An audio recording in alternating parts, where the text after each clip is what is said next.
friends. Today we're diving into something so many of my clients, especially those who've lived in their homes for decades, ask me about all the time. How do I declutter a lifetime of stuff without feeling like I'm erasing my history? It's a big question, right? Because let's be honest, decluttering isn't just about the stuff. It's about the memories, the milestones, and moments you've collected over the years.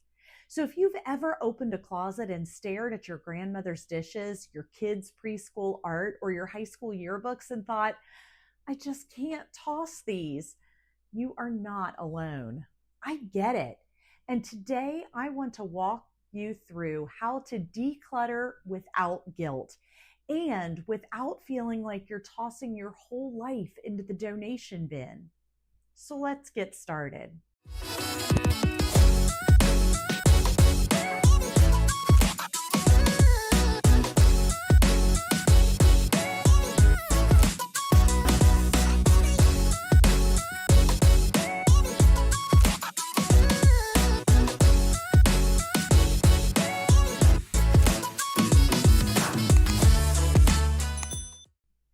Now, first off, let's shift the mindset just a bit. You're not erasing your history. What you're doing is choosing what stories you want to carry forward and which ones you can lovingly let go of. Because your memories, they don't live in that broken lamp or the stack of VHS tapes you haven't played since 1998. They live here and here. And if you're planning to move, maybe downsizing or getting your home ready to sell, this process can feel even more emotional. But I promise, with some simple steps and a few mindset shifts, it can actually be empowering. Here's how we do it. Step 1, start small. Seriously, don't tackle the whole attic or garage on day 1. That is the fastest way to get overwhelmed and end up binge watching Netflix with a box of Girl Scout cookies. So instead, pick one drawer, one shelf, one corner, and that's it. When you finish that little space, take a moment and celebrate. You're making progress. That tiny win sets the tone for the rest of the journey. Next, think in categories, not rooms. Instead of saying, I'm going to clean out the guest room today, say, today I'm going to go through all of my books. Or today I'll sort through all of my holiday decorations.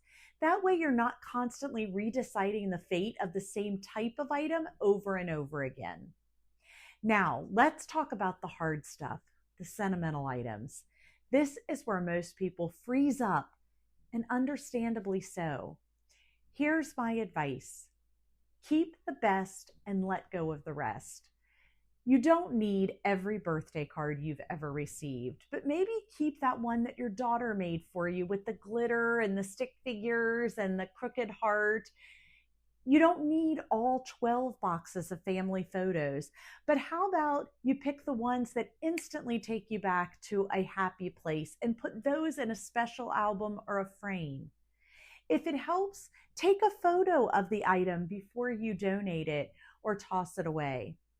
That way the memory is preserved, but the physical clutter isn't taking up space. And for those boxes of family photos, scan them in and store them digitally so you can re-look at them anytime you want. And speaking of space, remember every item you decide to keep should earn its place in your next chapter. If it brings you joy, if it serves a purpose or tells a story you want to keep telling, it stays. And if not, it might be time to lovingly let it go.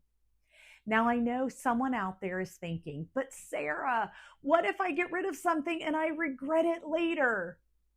Here's the truth. You probably won't. Most people I work with tell me that once they let go of the clutter, they feel lighter, like a weight has been lifted. Because when your home is filled with only the things you truly love or need, it becomes a sanctuary, not a storage unit. So let's talk logistics for a second, because I know this process can be physically and emotionally draining. So please don't do it alone.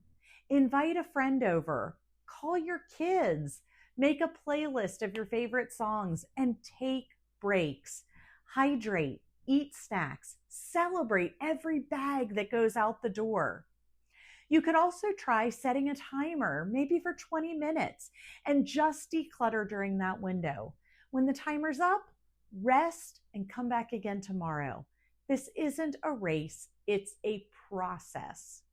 Now, I want to pause here and say if you're decluttering because you're preparing to sell your home, maybe move into something a little smaller, a little more manageable, I just want to acknowledge how big of a step that really is. You're not just changing addresses, you're turning the page on one chapter and getting ready to write the next one. And that deserves some kindness and compassion for yourself. So give yourself some grace. Remember the memories that have been made and begin to look ahead to new memories to come. So what do you do with all those things that you're ready to part with? Well, you've got a lot of options here. Some things you can donate, maybe to a local shelter, a church, or different charities in your area. Some things may have value and you can sell them online or through an estate sale company. And for the really special pieces, consider passing them on to someone in your family who will love and use them the same way you did. I always say it's better to give with a warm hand than a cold one. So if you've got a china set that you haven't used in years, but your granddaughter would absolutely adore it, wrap it up and make her day. That's a beautiful way to honor your history and to pass it on. Okay, real quick, let's do a mini lightning round of practical tips to make this easier. Label boxes clearly with categories. Donate, trash, keep, not sure. If it's been in a box for more than 5 years and you didn't miss it, you probably don't need it. Don't get stuck on, I might need this someday. Ask yourself, would I buy this again today? If not, maybe it's time to part ways with it. Sentimental doesn't have to mean permanent. Take a picture, write the story behind it, and create a memory book instead of a memory box full of stuff. And finally, give yourself grace. This isn't easy, but it is worth it. I've helped so many people through this process, and I've never had a single person tell me they wished they'd kept more stuff. But I've had a lot of people tell me how freeing it felt to finally let it go, and how good it felt to walk into their next home with only the things they truly loved. So, if you're staring at a basement full of boxes or a closet that feels like it's holding your entire life story, take a deep breath. You've got this. One item, one memory, one step at a time.